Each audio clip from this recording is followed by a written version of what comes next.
Morning, one and all. It is Sunday, the 14th of February. So happy Valentine's to all those that do the Valentine's thing. I hope you have a lovely time and spend some quality time throughout the rest of the day with your loved ones. Obviously, don't do it right now because you're here and watching us. So quite a lot to go through today. We're going to wrap up the Tamiya M8 motorized carriage, and yeah, we'll go through that in a minute or two.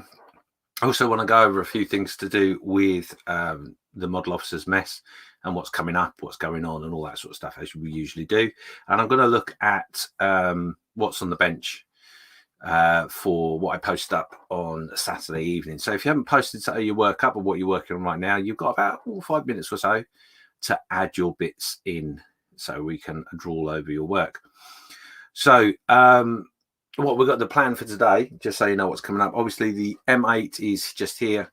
I've been working on it over the week. I was a little bit, I wouldn't say upset, but I genuinely are always concerned that the camera is working, the focus is working, and all that sort of stuff. So I do apologize for any times when I'm doing stuff live, but it's one of those things. So what I've done is I've tried a new, or I'm going to try a new thing on StreamYard. So the oil work that I've been doing during the week, I've recorded that, and I'm going to show you a presentation of that in a little bit. And then straight after that, what we'll do is we'll do the final weathering bits to it. Now, I'm not going to do the whole tank. I'm going to do some of it to show you what I'm going to do. We'll see how we go time-wise, etc. But yeah, that's what's going to be coming up. So there you go. Something I want to remind you of, and I make no qualms about this. I'm going to advertise it as much as I possibly can. And that is obviously our birthday bash 48-hour group build is looming. It's a few weeks away yet, so if you haven't got a kit in your stash that qualifies for this and you want to get involved, then please do. You've got time to order it, etc. It starts on the 19th of March at 7:30. It's going to be a 48-hour group build from start to finish. So your kit must not be started before 7:30, and you've got 48 hours literally to finish it to whatever standard you want to. Kit choice is down to you. It literally is anything that's 1/48 this year. We've opened it up to absolutely anything. So your choice of kit is really the key to you being successful in this. If you've not got involved in a 48-hour build or a speed build, for want of a better phrase, give it a go. It's a bit of a laugh. Don't set yourself too big aspirations is my advice, and be careful with what you choose as your kit. The reason for that is obviously I don't want to have a negative effect on people, but it is for a bit of fun anyway. As you can see from the picture just there, we have a Just Giving page. We are, as always, going to try and raise a little bit of money for Models for Heroes. That page is open right now. It's set. The target is set. It's quite an ambitious target. But you know what? We've got over 2,000 members of the group page, the page, Facebook page, and it would equate to 50p a member. So please, I implore you, just give a donation, because it makes such difference to Models for Heroes. So yeah, that's coming up, and we're hoping I've already got some people that have signed up to it that are going to get involved in the 48-hour live feed on YouTube and Facebook. And I'm hoping that we will have some international people as well involved. Now, I've set the goal with that. If you are international, it is 7:30 your time. So it'll take a little bit of checking for me to make sure no one's cheated, but I know no one will anyway. But yeah, there is a little gift for a winner. I'm not quite sure how we're going to choose a winner. I think we probably will do it on a parade show, maybe with an added poll, maybe something like that, so everyone, all the membership can choose a winner. We also got some giveaways. Nothing amazing, don't get me wrong, but they are very unique giveaways. Certainly in some cases very unique, and they will be basically a random choice of the people that have donated as a sort of a bonus thank you. So you have the chance of winning something if you add a donation into it. That'll be picked up by a random number generator, I would guess, and what we'll do is a little bit of admin will be involved, but we'll basically, you put your donation in, and that will be the position in which you get. So the more donations you put in, obviously the more chances you've got to win. And as I've said in a post in relation to it, just bear in mind a Costa's coffee is £2.50. So give up a coffee for one time, or maybe you've not been going to work and you're working from home, so you're not doing that Costa coffee thing. So it's not a great ask in a way. And like I say, just over 2,000 members in the mess, 50p a person, not a lot. We could achieve that figure. It's a goal. So there you go. That's coming up. Right, so I've given you a couple of minutes to whack in your work, etc. Before I go to that, which I'll go to in a minute, let's see who is in the chat with us. We've got 12 people watching, so welcome. Thank you. Dexterous Crafters first up. So hi, Nat. How are you doing? Dave saying good morning. Good morning, Dave. We've got Lewis, model making truck, saying Downton Abbey music. I don't know if that's what you listened to this morning. Obviously trying to create a little bit of romance at home. Glenn Woodworth is with us, saying good morning. Mark Ewing is with us, saying good morning all. And the lovely Eric said, good morning, James. Good morning all, indeed. Oh, look at that. Straight off the bat, Dave's got a question. For the floor, does anyone know where I can purchase the heads of 54mm figures? I've tried Hornet, and they have a lot of 1/35th, which is too small. Yeah.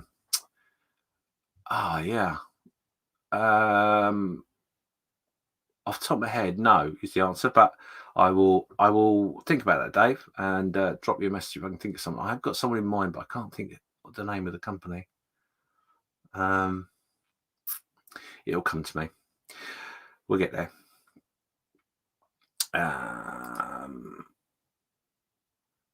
Lewis has just posted, apparently. Cool.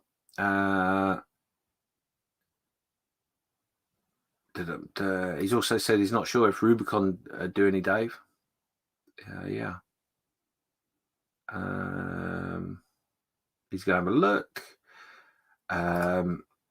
Lewis is giving away his Mankini. Oh, hopefully washed. And he's just saying your startup music, James, reminds me of Downton Abbey. It isn't that theme tune. I can assure you that. But I don't know. So there you go. We caught up with the chat. Like I say, 13 people watching. So thank you for being with us. Shall we head over to the mess and see? Let's see what we have got going on in our What's at the Bench post. So there you go. We're on to our page, Model Officers Mess Facebook page, and this is the post that I've put up. As you can see, I've changed the picture here. Normally that would be the Saturday night Creche, and I'm going to change it to the Sunday parade because I quite like going through everybody's work. So 25 comments, so that'd be cool. Let's have a quick look, see what's what. First in, this is Tim Whitehurst, this beast. He's obviously working on that at the moment, so that's cool. I'm not sure what that is. Would that be a beast 20, 20, 29, 29, 26? Don't know. Answers on a postcard. Good work. Oh, look at that. The Angel Interceptor. Yummy, yummy, yummy. Something I quite like the look of those. They're quite cool. Excuse me a minute. Next up, we've got Jim Reese. He's working on street furniture by the look of that. But I could be wrong. What is that, Jim? If you're watching, let us know. But it looks like street furniture, I think. Or it could be something futuristic. I don't know. Is it scratch built or kit? Let us know. I'm probably completely wrong. Oh, and the lovely Marcus White is here. Some details to be added to the current scene that he's working on. Look at that. And of course, he's got his nice sword there with a bit of nicks taken out of it.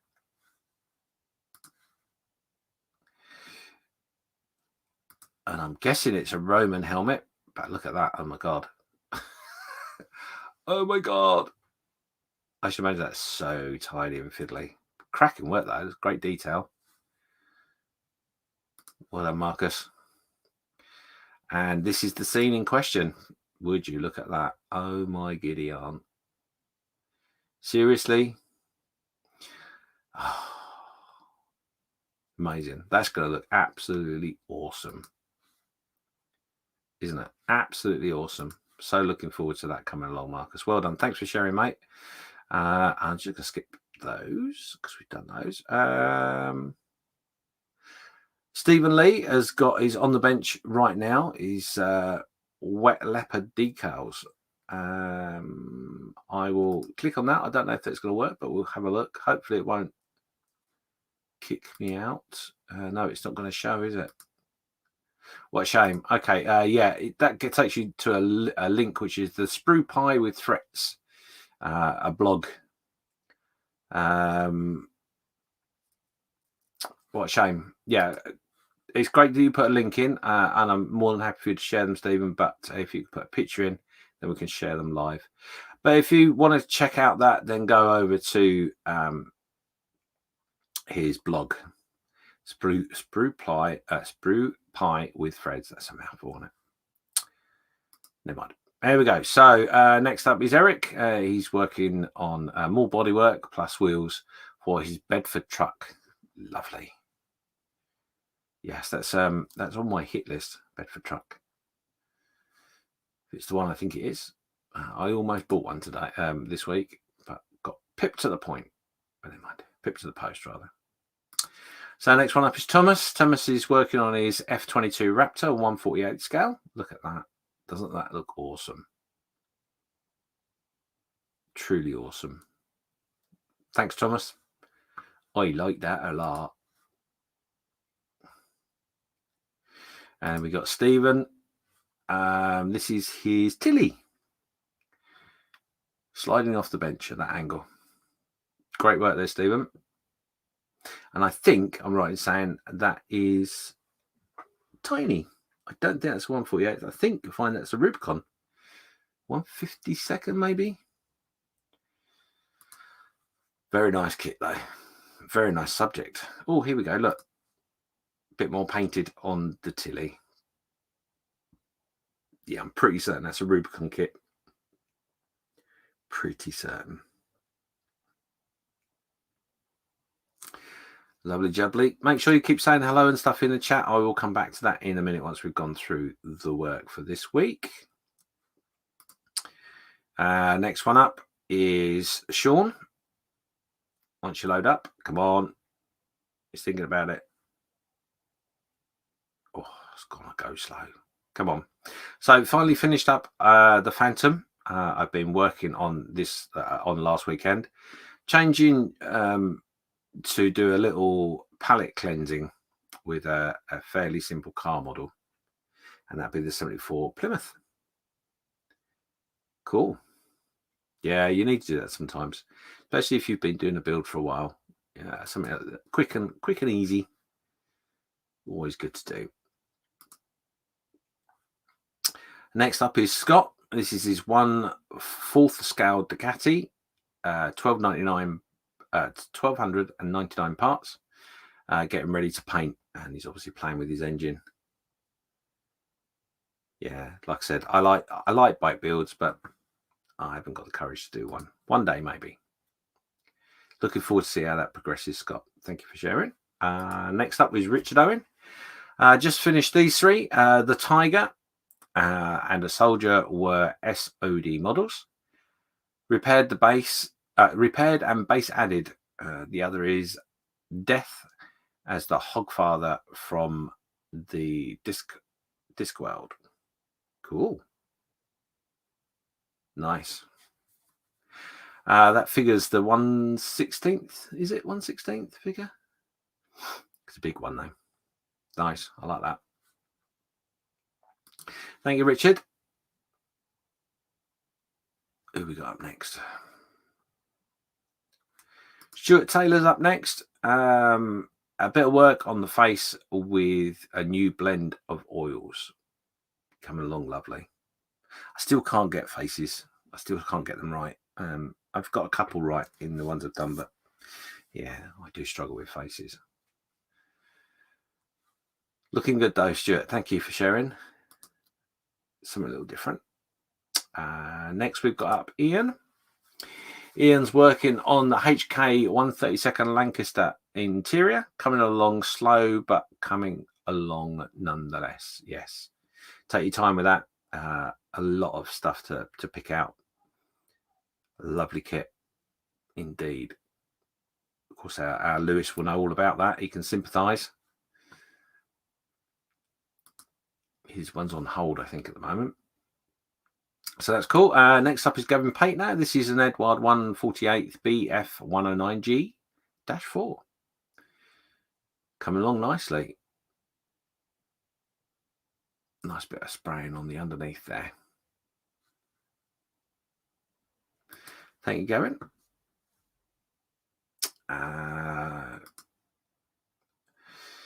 Remco, this is what he's got on his bench.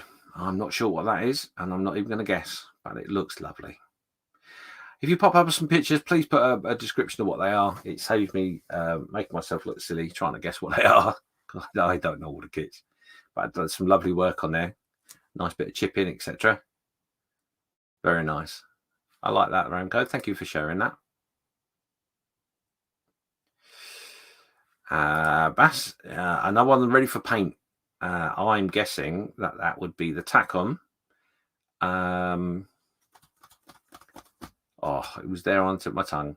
World War I tank. Can't think what it's called. But yes, lovely kit. Got one in the stash. It's one that I'm really. Oh, Whip It, I think it is, isn't it? Yeah, looking forward to that. Looking forward to doing that one. So it looks like a lovely kit.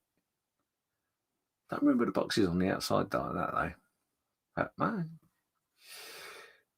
I've clearly not looked at mine too closely. And Mark Ewing, there we go. This is getting the decals on the beast tonight. Yes. And this is the Whip It, I believe, from Tacon. Same kit. But yeah, look at that. Lovely. Yeah, white and red's come out well on that, Mark. Well done, mate.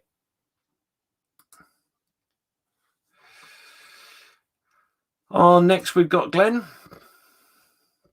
Woodruff. 3 projects on the bench at the moment. All 172nd. An Airfix Sea King.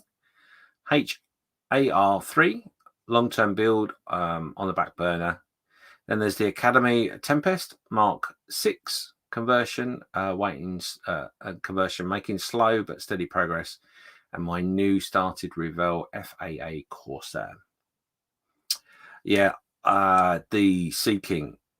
I've tried to build a Sea King. I built it once when I was younger, the FX one, and I tried to build it about 2 years ago. Got all excited because I love the Sea King, but yeah, no, it went back in a box on the shelf of doom.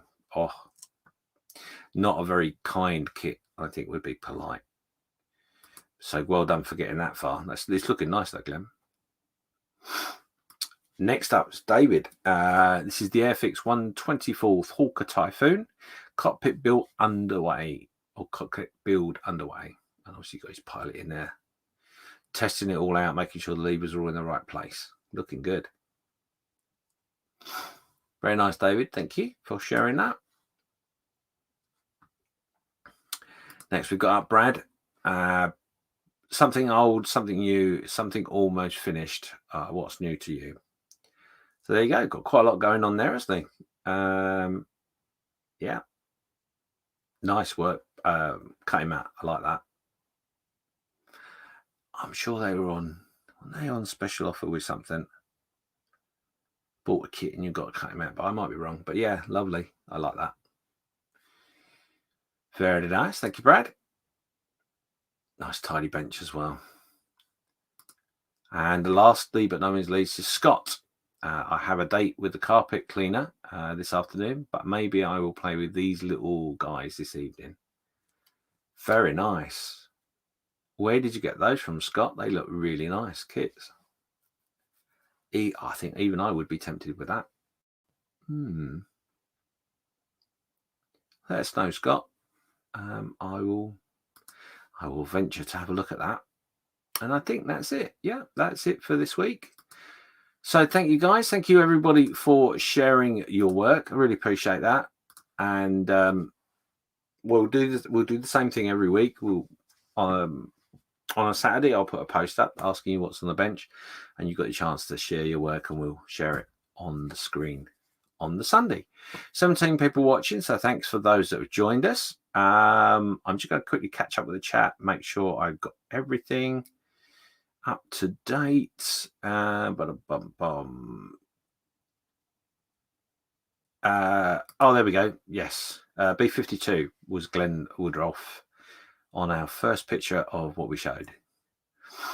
Frankie Goes to Hobbywood is in, saying hello, ladies and gentlemen. Hi, Frankie. How are you doing, mate? Oh, Ian's in. Ian Douthwaite saying good morning all. The chat jumped there. We got Facebook users, some amazing builds, and I haven't got my page open, so I'm not quite sure who that is, but I will come back to that in a minute. I think that might be the Great Ron. If I waffle for just a little bit longer, I might be able to find myself on there, and I haven't.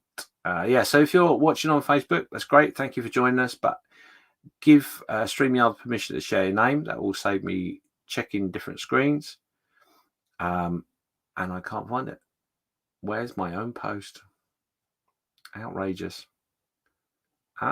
There it is. And of course, it's not up to date. I think it's Ron anyway. He'll let me know because Eric has given permission. So I know it's not Eric. I think it might be Ron. Anyway, hopefully, good morning. Anyway, Eric said it's the Atelier Bedford QL. Oh, yes, that's right. Yeah, I've got it just up there, literally. I was looking, what was I looking at? I think it was a Ryefield Models kit, maybe. One of the new ones, anyway. Oh, and a Facebook user was Dave Hill. Sorry, Dave. Thank you. If you don't want to give permission, it's not a problem. But it just pop your name in your comments and yeah, saves me a little bit of effort, that's all. Yeah, so Eric was saying it's the Atelier Bedford QL that you already have in stash. Yes, I know. Yes. And it's a beast. You'll have all kinds of fun getting it to fit. Oh, no. Oh. One of my favourite trucks. Frankie goes to Hobby Boy saying, I'm fine, James, thank you. It's a bit cold in Germany, minus 15 degrees last night. Oh, yeah, we've had a cold snap too. It's starting to warm up, hopefully, from today. But yeah, we've been quite low as well. Low in temperature, obviously. So there you go. We're all up to date with the chat. We've talked about the birthday bash and we've looked at your work on the bench. So 16 people were watching. What we're going to do, it's 11:30 now. We're going to head over to the bench and we're going to talk about the Tamiya M8 that I've been working on. Just change cameras. There we go. Oh, look how professional that is. Almost like you didn't realize it was happening. You might wonder why I've got one glove on. I'm not doing a Michael Jackson impression, honest. It's for what we're coming up in a little bit. So we have got our M8 there. Let me just bring it out a little bit. There you go. We have been painting our commanders. The commander is all done. And I'm fairly happy with it. I'm not 100% happy if I'm honest, but yeah, he's pretty much there. We've got our commander. We have got Sergeant Wibble. Sergeant Wibble is coming along. I've had trouble with faces. I've actually tried. I tried to cheat, and I've been using these. And oh my god, yeah. If you love Declan, you'll love those. But yeah, no, what a nightmare. But anyway, yeah, Sergeant Wibble is coming along. And Corporate, can't remember your name, is all but the same point, really. So I've got a couple of decals, stripes and bits and pieces, and a bit more kit to put on those. But they're pretty much as needs to be. So on to our M8. So we basically, I've got to the stage now where I've done the oiling, the oil work, which we're going to cover in a minute, funny enough. But this is what we have got to right now. And I'll show you how I got to that in just a second. But we have finished this part of the build. I'm quite happy with it. It's worked out quite well. So I hear you cry, how did you get to that, James? Well, let's try and see if this works. So here we've got our base to our tank. I've done one side, but let's just refresh your memory. This is where we got to. We've got our base coats on and our chip in, etc. Put on. And then what we're going to do is we're going to do some oil work to extend the range and bring out some of the detail and give it a bit of interest, basically. So I've done the other side, and that's That's the difference. So as you can see, obviously the light's right above the desk, so forgive me, but as you can see, we've got quite a lot of variation in colour, some staining, etc. And what I'm going to do is I'm going to show you how I achieved that on this side. I'll just put that out of the way for a second. So what we've got here on a piece of cardboard is a variety of some oil paint. Now the oil paint that I use is actually a selection of Winsor & Newton and Georgian oil paints, but they are water mixable oil paints. So you can, instead of using the oil thinner, which can be quite smelly, you can use just plain water. So on here we've got grey, we've got white, we've got a yellow ochre, we've got burnt umber, burnt sienna, and then the darker one here is the olive green, and then we have a lighter olive green there. So that's all I'm going to use on this particular model, and all I'm going to do is I'm going to use little bits of cocktail stick like so to apply it. So let's show you. I'm going to go through all the stages. Now obviously on this side I've done the base area first and then applied our running gear. The running gear at the moment is literally like that. So there's quite a difference. If I can just get that into focus, you can see there's quite a difference in the colour. There's just a base olive green on there at the time being. So let's crack on. Got a cocktail stick, dip it into our oils, which is just off camera there, and we're just going to randomly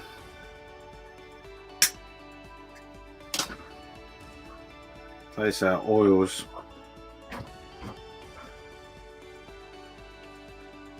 around.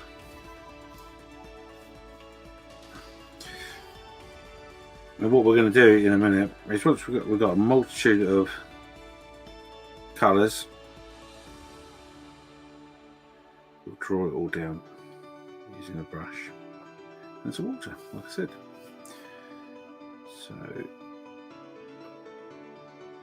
little bit of that green.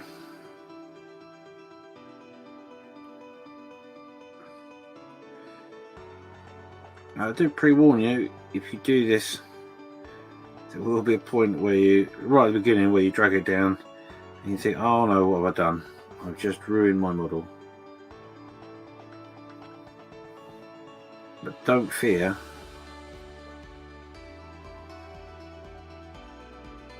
It'll look a lot worse than it actually is. And like I say, it's a water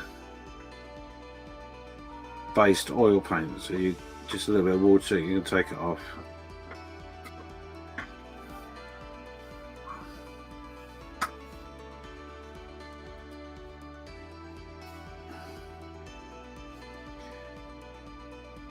So what I would say with the lighter colours, be a bit sparing, because they will affect your effect. However, if that's the effect you're going for, then that's what you need.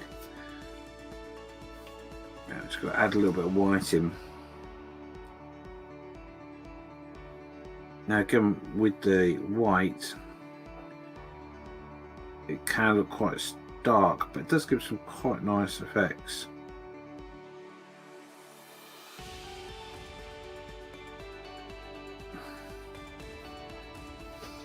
So there you go. As you can see, that's a rough idea. Never quite sure whether I've got the right amount of oil paint on there or not, but there we go. So I've just got a little container of some water there, as you can see.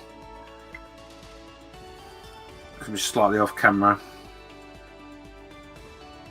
and we've got a bit of kitchen roll there that we can take off some of the excess of our oil. So I've got two brushes. Brushes I'm using are both flat brushes. The orange one is just to add a little bit of water from time to time, so that's clean. This one will have your oil on. So I'm just going to start dragging it down.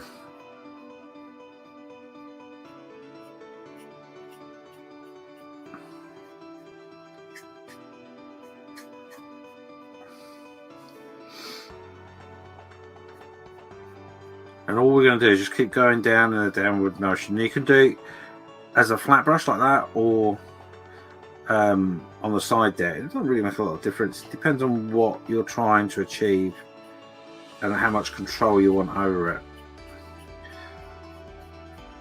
Just going to pull that down, keep pulling it down, and as you can probably see,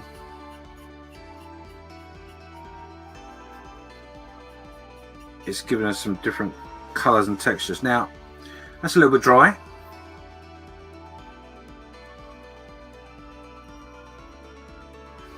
So with our water, I'm just going to add a little bit of moisture up at the top, dabbing it on, and quickly before it evaporates we're going to bring it back down. So we're just going to keep literally dragging the brush down. Now one thing I need to warn you with this technique is that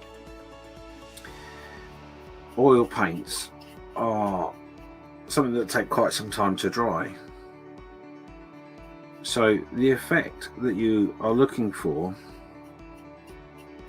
in your mind's eye will take a little bit of time to come through. As you can see, that is that's changed quite a bit, and when it dries it will change a little bit as well. So you don't want to go too mad, but what you want to do is you want to try and get some of those different colours remaining in your picture dragging down.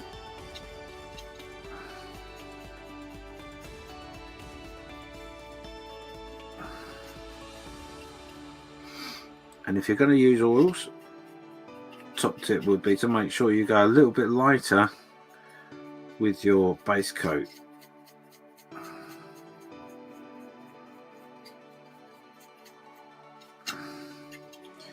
Because it will, well, it depends on the oil, what paints you use actually, but you're going to use some darker colours. It's going to change the actual colour, isn't it? You know what I mean.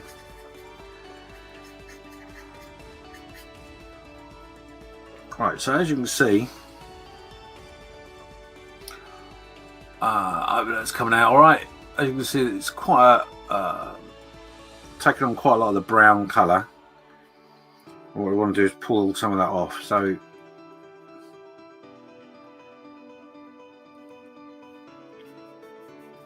I'm going to use the paper brush, a paper towel, to take off some of the oil off our brush.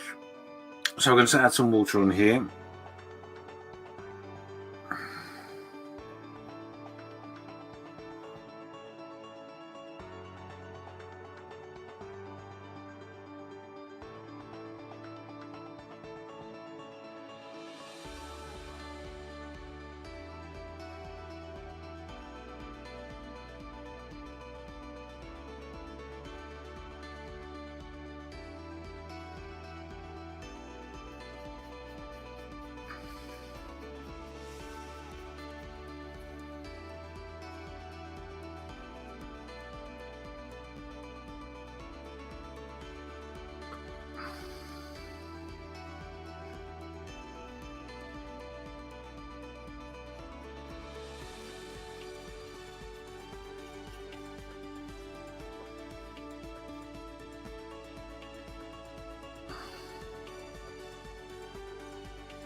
You can add a bit more interest by adding more oil and dragging it down if that's what you want to do.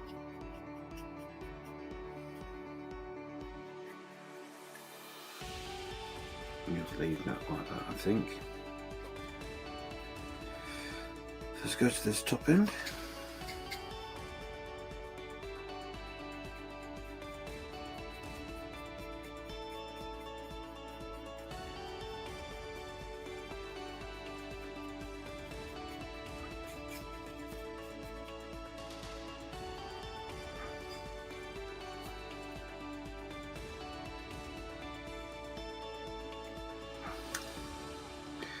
I add in a little bit of water, as I say, we're going to help drag this down.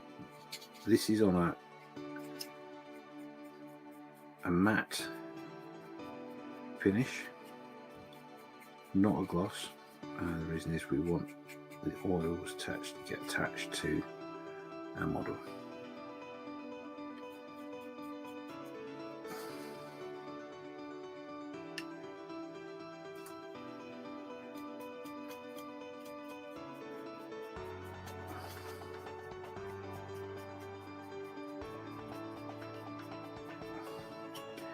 And what we're looking for is we're looking for subtle tone differences.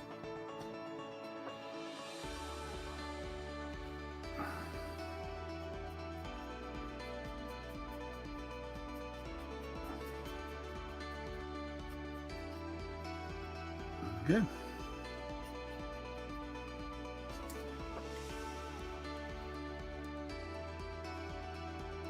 That might be enough with that.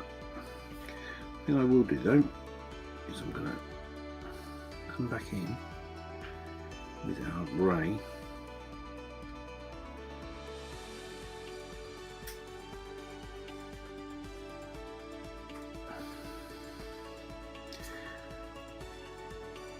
I just want to add a little bit of a streak at the back end here where our engine will be.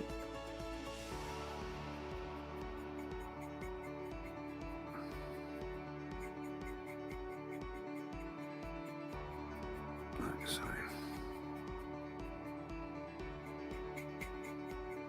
And by dragging the brush back on the forward, you're blending it all in together. Here we go.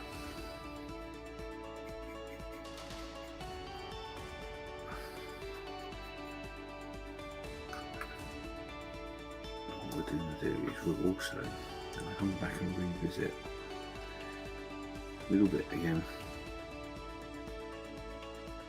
with a little bit of the darker olive.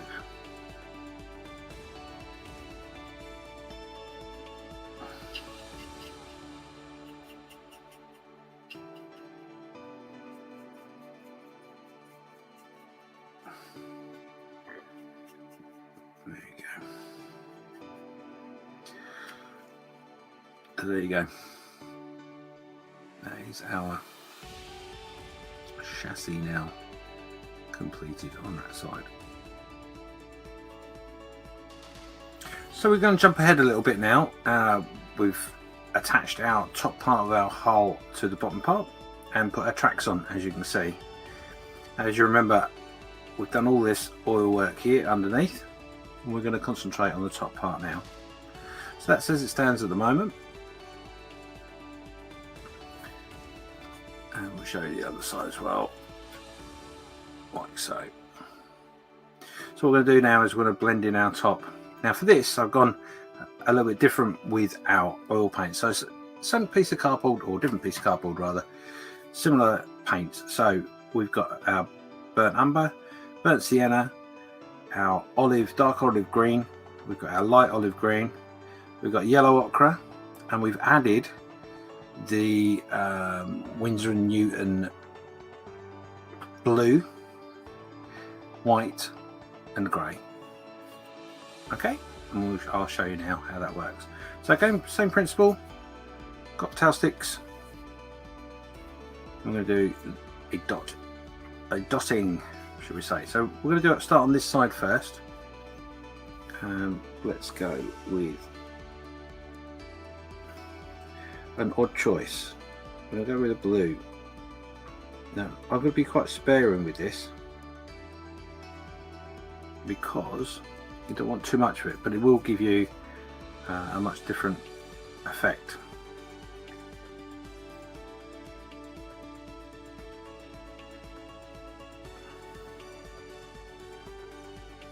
So again, not putting lots and lots on, just a little bit.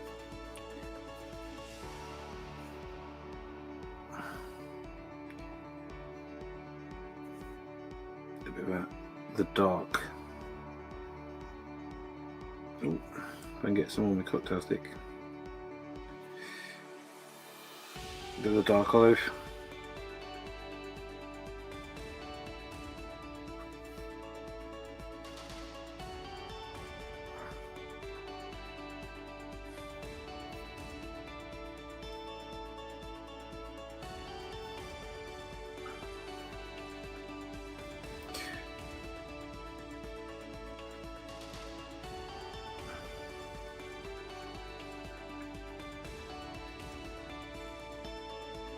So just little dots dotted around. Add a bit of white in next.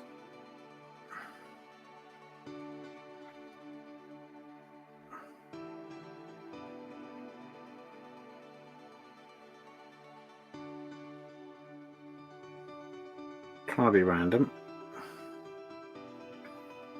Not always easy to be random. A few more cocktail sticks required.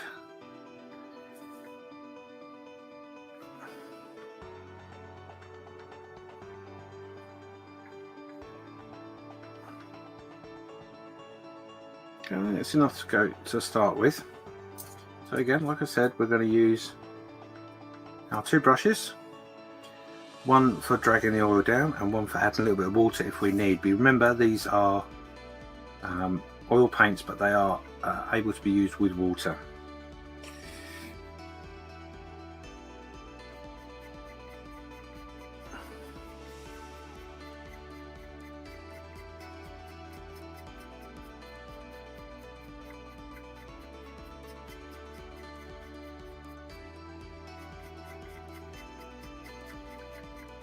Like I say, it doesn't take very long to do. You just need to take your time and be methodical about how you're doing it.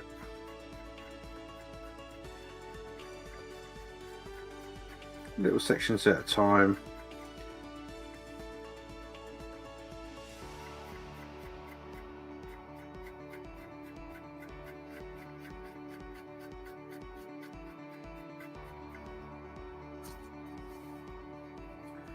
A little bit of water.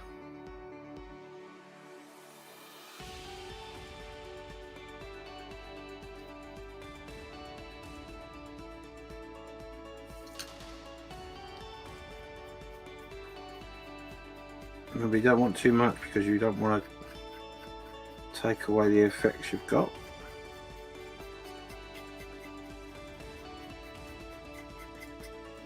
So we'll move on to the next section. Now, what I might have done here is I may have been a little bit too sparing in some of the colours. So what we can do is we can always add a little bit more.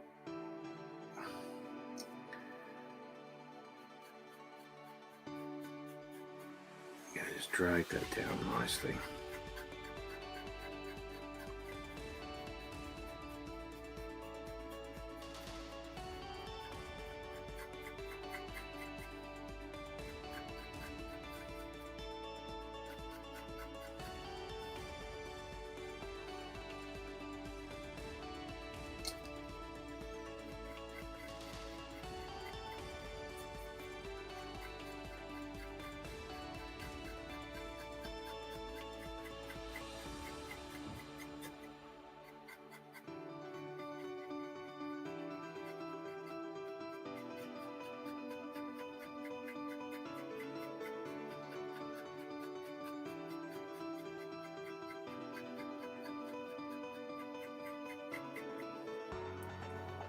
Okay.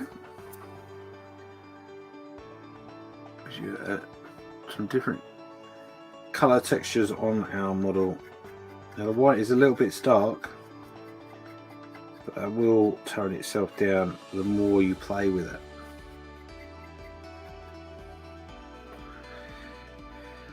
So we're just going to do this corner here.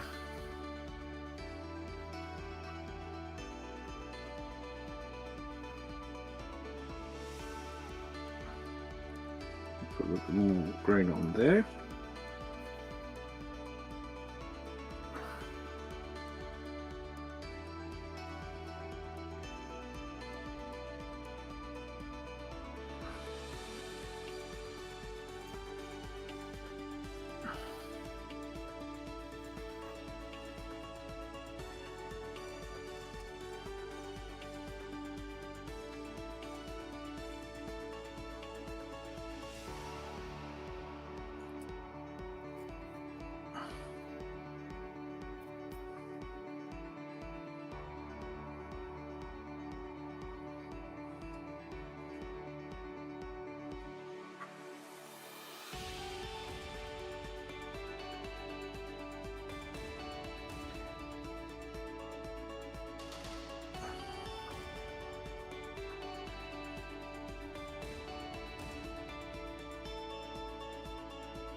Now, really we want to make a downward motion on this top part, but obviously that's going to be a little bit difficult. So we're going to start off with a downward motion, and then we can mix it up with an upward motion, which will give us our, definitely give us some streaks then, won't it?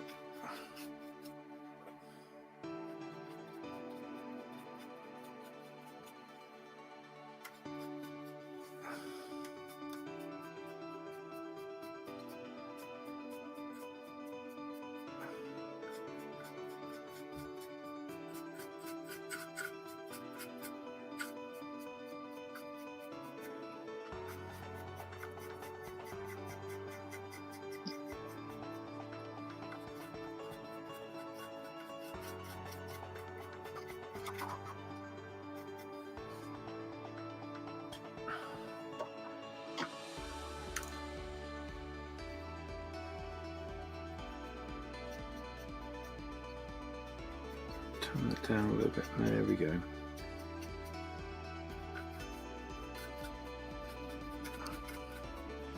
A very good tip there from Mark.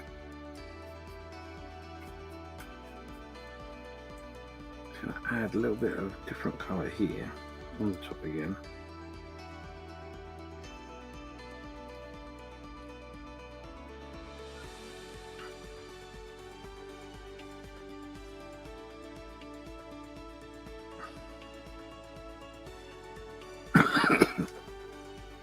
Not quite happy with what we had there, so we've gone over it again with a slightly different amount of. So remember, sorry, I've gone over it with some different colours because I'm not quite happy with the tones. So remember getting into the creases of our vehicle. Now I've overdone that a little bit, as you can see. I'm just going to add a generous amount of water, and that we can bring it back then. There you go, that's better. That's more of the tonal differences. I'm hoping you can see that. It's a little bit wet, so I wanted it a bit more stained up here and a little bit lighter on the curve, and I think we've achieved that. So I'm happy with that front part. So what we're going to do now is I'm going to pop some on the front and concentrate on this front section here and underneath, because I haven't done the underneath part of it. And then what we'll do is we'll work our way around the tank. So there you go, that's our side dump. Lots of different colours going on there. Now one thing I will say at this point is that you can go back and put a little bit of water on and rework the oils. Generally speaking, oils take 24 hours to dry properly. However, I would say with these particular paints that you would really need to make a decision if you want to go back and work at a certain area within half hour to an hour, I guess. But yeah, and like I say, if you really get an area where you really don't like it, cotton bud, a little bit of water in this case, and very gently work it down like you were with a brush, and you'll be able to rescue, if you like, your model. So on the fender here, I've got a little bit too much brown, I think. So what I'm going to do, I'm just going to show you that. So just going to draw that down very gently. You can see he's picking up some of the paint. You don't want it to pick up all of it, you know. And then once you've got a semi-damp surface, just go back with it on a dry side of the cotton bud. So as you can see, I'm pulling off the brown there quite easily. But that gives me what I wanted it to do. It's quite dark, but I think I'm going to leave that, to be honest. In comparison, it is quite dark on one side, so no, let's go back at it a bit more. So we're going to be a little bit more harder with our cotton bud as we draw down. That's better. I can already see what I want to see. We're taking some of that off. There you go, that's better.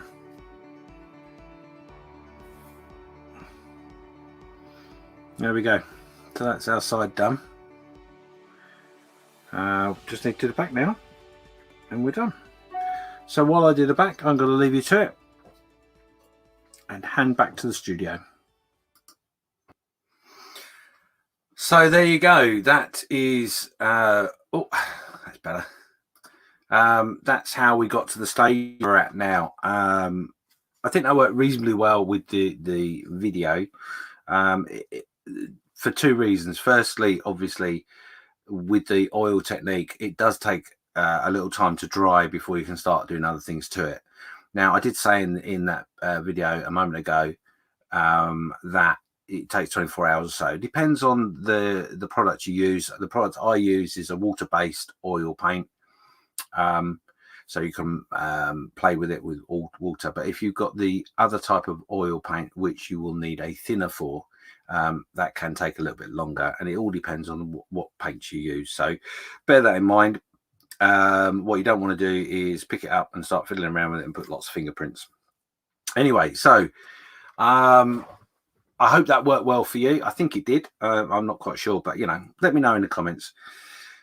And it was good to be able to sit and activate with the comments as well. One of the comments there from Mark was to, if you want to practice it, get yourself a mule, a cheap kit, and you can practice all the different techniques you want to play with, and it doesn't make any difference to the actual model you're making at the time. So there we go. That's that. Frankie goes to Hobbywood, says nice tutorial, well done. Thank you very much, Frankie. I appreciate that. So what we're gonna do next? Now, obviously, if you remember, the whole point of me building this kit was for revisiting my youth, so to speak. And I made this kit as a 12-year-old, or however old I was, and this is the two kits put together. So I'm missing something off this one, which is a bit of dirt and grime and mud. On the original one I made when I was youth, I used, I think it was polyfiller actually, either that or plaster of Paris, with a bit of earth and maybe a little bit of paint. And that's how I did that effect. But I'm not going to do that this time around. I was going to use a product called Smart Mud. However, it's not a product I've used before, and I'll be honest, I've been watching a few tutorials, and I think it's more of a thing that you would use on a base rather than a physical model, but we'll cover that another time. So what am I going to do to use this to dirty our little girl up?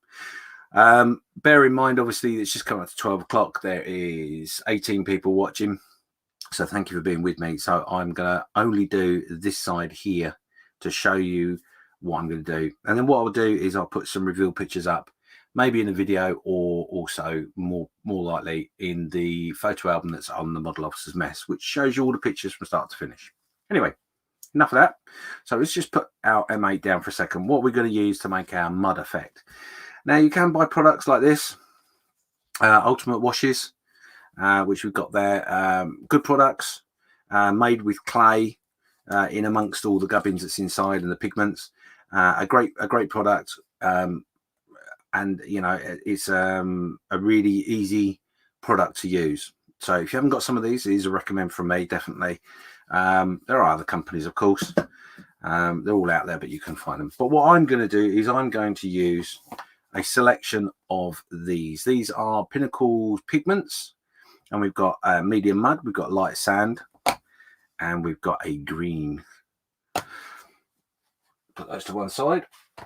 Now, the other thing to bear in mind with pigments is that you need to have something on your desk, some gloves, and make sure that you are very careful with it, because the pigments will go everywhere, but also when you've finished, you want to be able to put your stuff away and literally just scrunch everything up, put it in the bin, and then go and wash your hands, because it will get everywhere.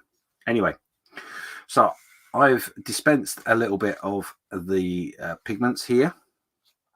Now, hopefully this isn't going to be too bright. And what I'm going to use is I'm going to use some acrylic thinner, and we're going to mix them up to make a paste in a minute or two. So, but what I'm going to do first of all is with my pigments, I'm going to create a little bit of dusting.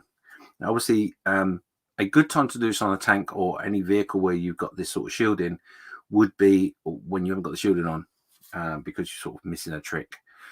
Let me bring that down a little bit more. Hopefully that's a bit better. See, this is one of the other reasons why I quite like doing the what I just did, because I can keep it in focus and not worry too much. So anyway, right, so what we're going to do, there are many different things you can use with your pigments.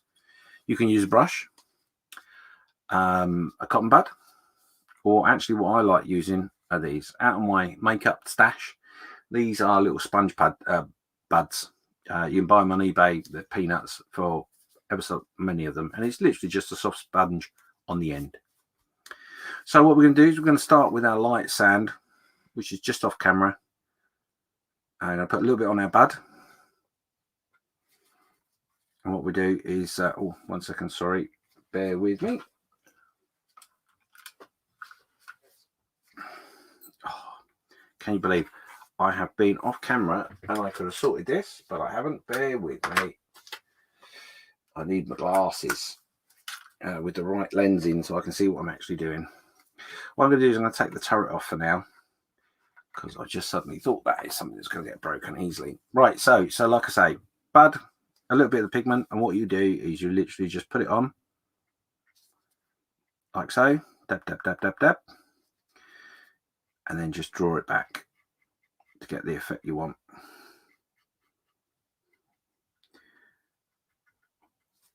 Now, what I'm going to do is I'm going to go to the darker green pigment I've got, same bud, dab, dab, dab, dab, dab, dab, dab, and we're going to put a little bit all over. And then what we're going to do is we're going to try and, with our sponge, very lightly, hopefully you can see that, we're just working that in a little bit. So we've got a little bit of grime, a little bit of dirt.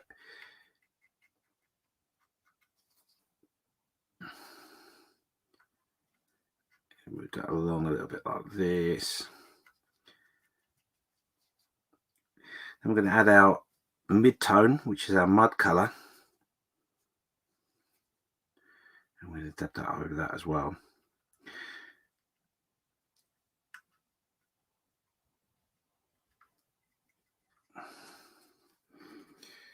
Bring your access off. That's one good thing about wearing rubber gloves. You can use them as a palette cleanser or teaser, or phrase you want to use. And we're just going to drag these down a little bit, like so. Now, obviously, I've used one end of the bud. You can see it's quite dusty, quite dirty. It's a little bit too much for me. So I'm going to just change the white balance a little bit. And you can see a bit clearer. There we go. So it's a little bit too much pigment on there. So I'm going to use the other end of the bud. And I'm going to draw some of that off. Just a little bit. And we'll work that round. Like so. And obviously we're using a downward motion to tie in with what we've already done. Now, as you can see, the difference in the area there, quite vast.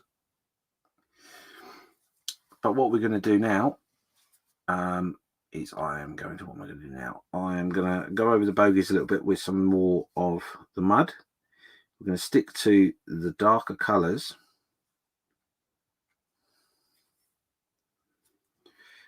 And just put some on our bogies, etc. Now, what we're going to do in a second is I'm going to come in to the back of our tank on the chassis and work in a little bit of mud. Now, something in which to bear in mind, obviously the mud that I'm using is quite a light mud. And all we're doing at the moment is just trying to get a little bit of working in our palette. Dust that up a little bit. And what we'll do is going to use a mixture of the green and our mud, mix them together on our glove like that. And we're going to come into the back of our bogies And we're literally just dabbing. That's all we're doing, just dabbing our pigments. Get a little bit of tonal difference in there. Now, I'm not going too mad with the amount of pigments I'm using, and there's a reason for that. I don't want to go too heavy. Like I say, just add a little bit to the track. I'm not really worried too much about the tracks right now.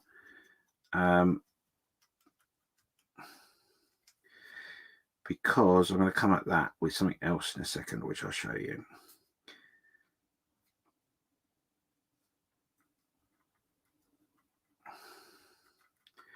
You want to get into the crevices and the bits and pieces where you think the mud would settle.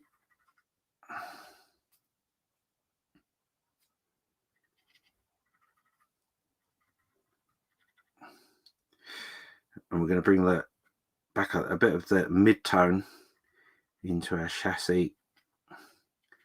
And what we're trying to simulate by that, hopefully that camera picks it up.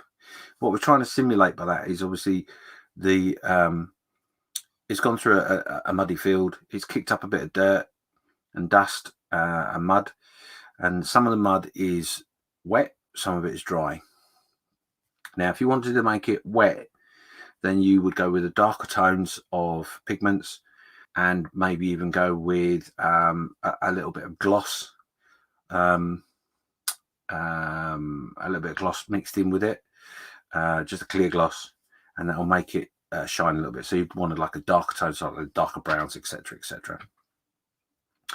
So there you go. So we're going to work our way along.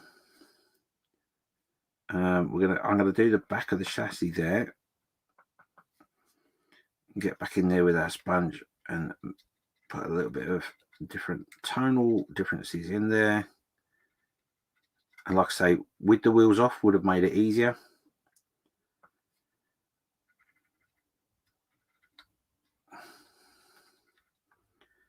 Because you're not going to get in all the crevices otherwise. But that's okay. And we just go over this with some dust, light dust, and some darker tones.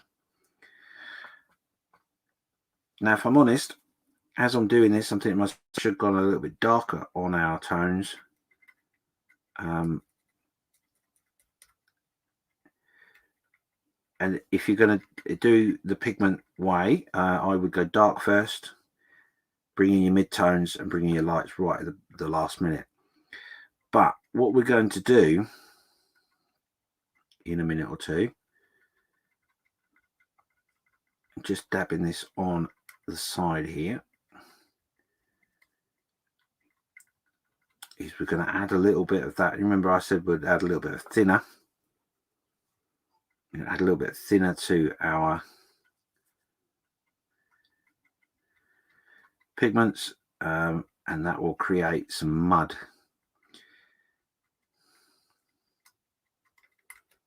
And like I say, all I'm trying to do is just create a little bit of difference in the tones. To that end, we'll bring a little bit of light, a little bit of the light sand pigment on top. And all it actually is doing is you're creating almost a 3D effect in the pigments that you're using. Tricking the eye, if you like.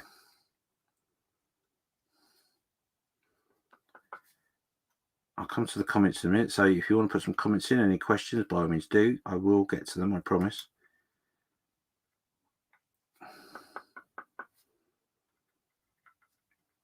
So there we go. We've got our basic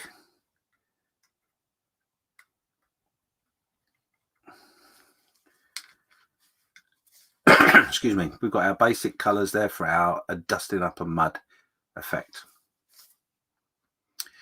While we're taking a moment, let's have a quick look at the comments and see if we're up to date with everything. Glenn Woodruff is just saying that I used this technique on my last couple of World War II combat aircraft. Yeah, absolutely. You can use that technique on any sort of vehicle. And to be honest, one of the things in which I've been experimenting with as well, the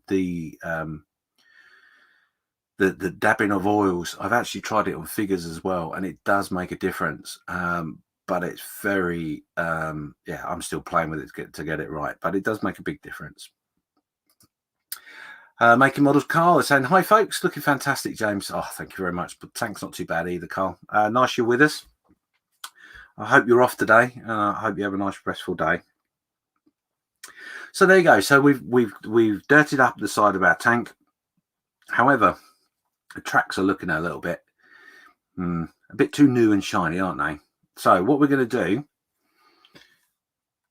is we're going to go to our little tray we've got here, and I'm going to add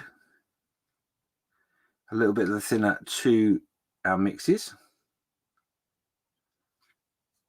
I'm going to try my best and make a paste of some description with our thinners. And what I'm going to do to achieve this, I'm using the dark green, and I'm going to use some of our brown mid-mud pigment. Mix those together. A bit too greeny. Bear with me.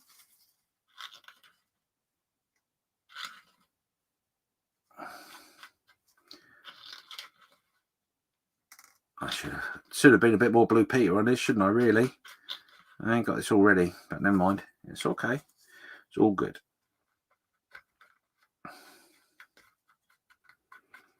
So we've got our paste. It's a little bit too dry. A little bit more of our thinner. And the other thing as well, that once the thinner dries out of our paste, it will hold the pigment in situ. So we're going to use the same cotton bud or sponge bud, and what we do is we're going to get a little bit of our mixture onto our bud, and then we're going to work along our tracks like so.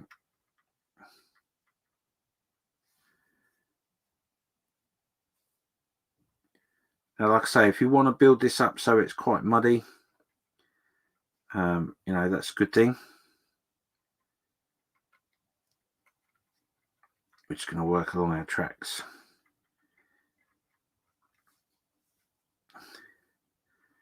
If you want it sort of clumpy, don't be sparing with your mix on our tracks. And obviously I'm doing this in a bit of a rush, so take your time. And remember, when this dries, it will dry so it doesn't look too wet. Now, obviously, our tracks have not been touched. So we'll bring off a little bit of that onto our glove. And we'll bring in some of our texture onto our tracks. Now, I'm just mirroring it on at the moment, because what I'm going to do, I'm going to be quite generous with this. Get it in amongst all the tracks.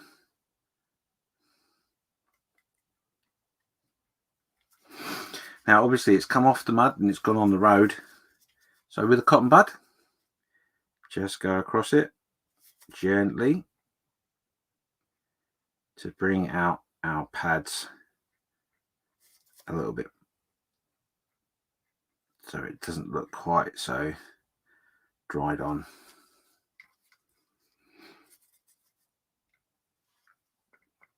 There we go. So we're going to be a little bit more generous with our mixture along the track here.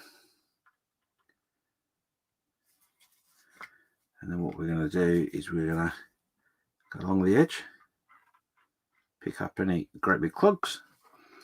Now, one thing I was saying to you is if you want to make it a bit more gritty, if you like, what you can do is you can come in with your powders like so.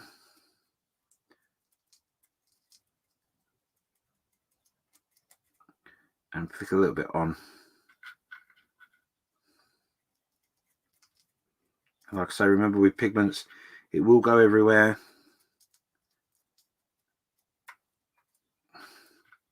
Don't worry about that too much.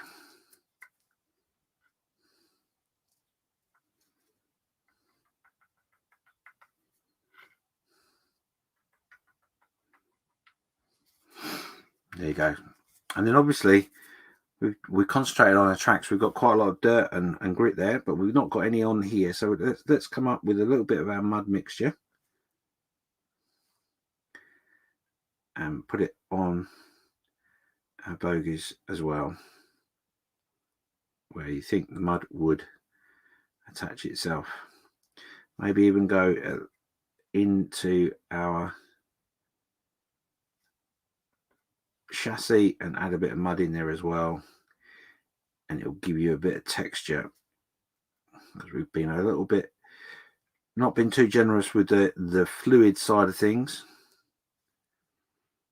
I'm going to get a little bit on our wheels as well.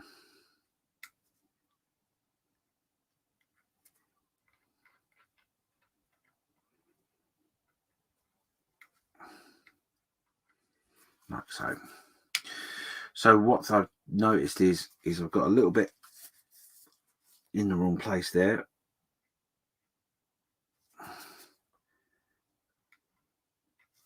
Just take that off the actual physical wheel and get a nice little clump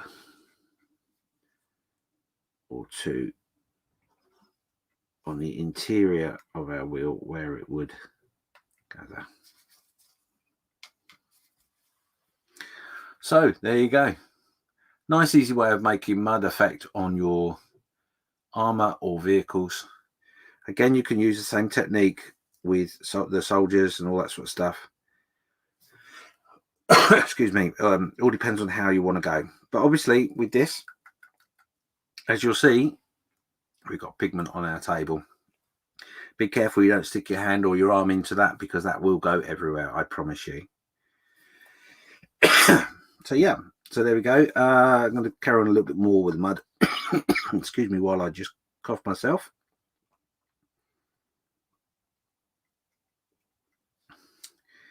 And the one thing I like about using pigments in this way is it's, I wouldn't say it's a scale, but it clearly gives you the textures you want without going to OTT,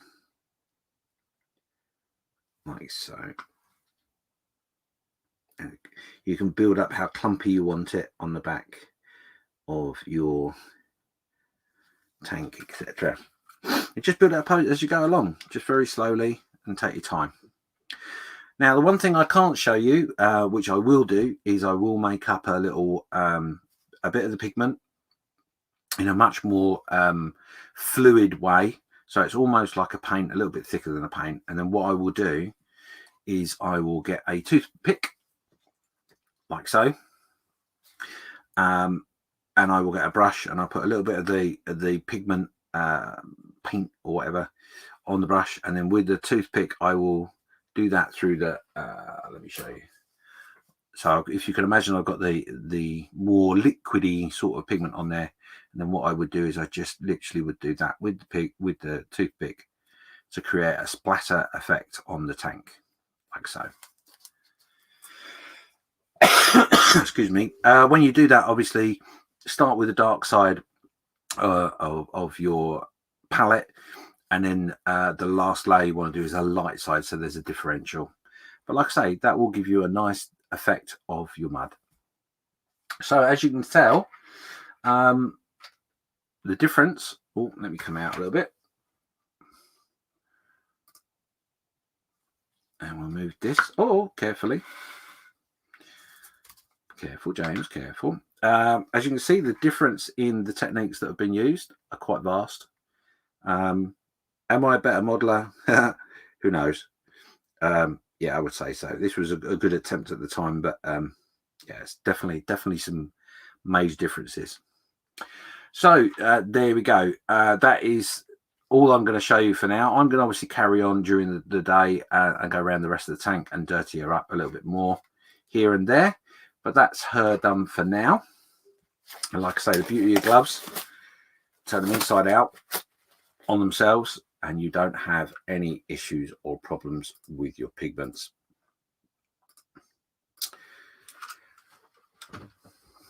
So there you go. I hope that was helpful. Another top tip, obviously, have an old t-shirt, old clothes where you're doing pigments, because like I will keep on saying, it really will make a mess. So be careful.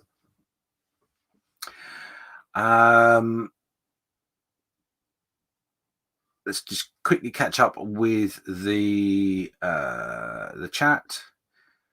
Carl's just asking there, will there be pictures in your album on Festas? Yeah, I will put some pictures up, yes, on Festas, because obviously that's coming up quite shortly, of where we've got to. And if you, as I said before, if you want to look at the different ways in which I did things, that's all within an album on the Model Officer's Mess, stage by stage. And then obviously I'll do a reveal in the coming days when I've got it all finished. So that's everything in the chat. Let's just quickly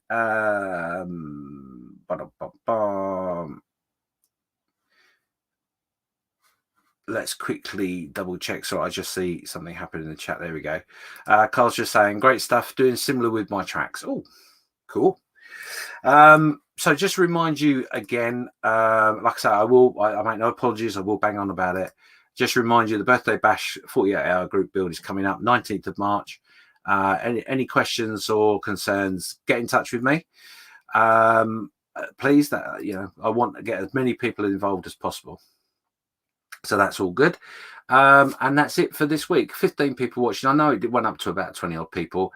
Put some messages in the comments to tell me what you thought of the presentation today, whether the fact I did a bit of cheeky video showing worked for you. It'd be lovely to know. I think it went okay.